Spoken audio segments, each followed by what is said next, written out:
शासनानं तंबाखूमुक्त शाळा अभियान सुरू केले।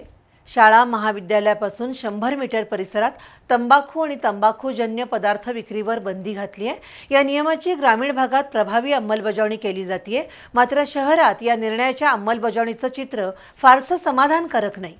शाळा आणि महाविद्यालयाच्या शेजारी पानटपरीवर तंबाखूजन्य पदार्थ मिळतात, त्यामुळे तरुणाई व्यसनाच्या आहारी जाते।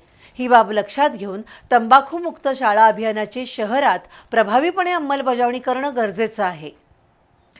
भावी पिढी व्यसनाच्या आहारी जाऊ नये यासाठी शासनाकडून विविध पातळ्यांवर प्रयत्न केले जातात।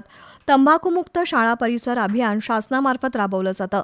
शाळा महाविद्यालयाच्या परिसरापासून 100 मीटर परिसरात तंबाखू आणि तंबाखूजन्य पदार्थांच्या विक्रीवर बंदी घालण्यात आली आहे। ग्रामीण भागात या धोरणाची प्रभावीपणे अंमलबजावणी केली जाते, मात्र शहरातील चित्र फारच वेगळं दिसतंय।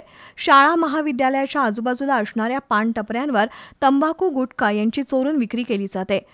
रात्रीच्या वेळी शाळांच्या आवारात काही समाजकंटकांकडून धूम्रपान आणि मद्यपान केलं जात असल्याच्या तक्रारी आहेत।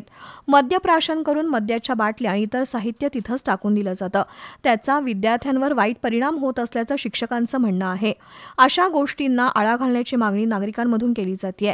खरं तर तंबाखूमुक्त शाळा अभियान शहरामध्ये प्रभावीपणे राबवण्याची गरज आहे। वरिष्ठ अधिकाऱ्यांनी, विशेषतः पोलीस अधिकाऱ्यांनी यामध्ये अधिक लक्ष घातलं तर भावी पिढीचा व्यसनाच्या आहारी जाण्यापासून बचाव होईल।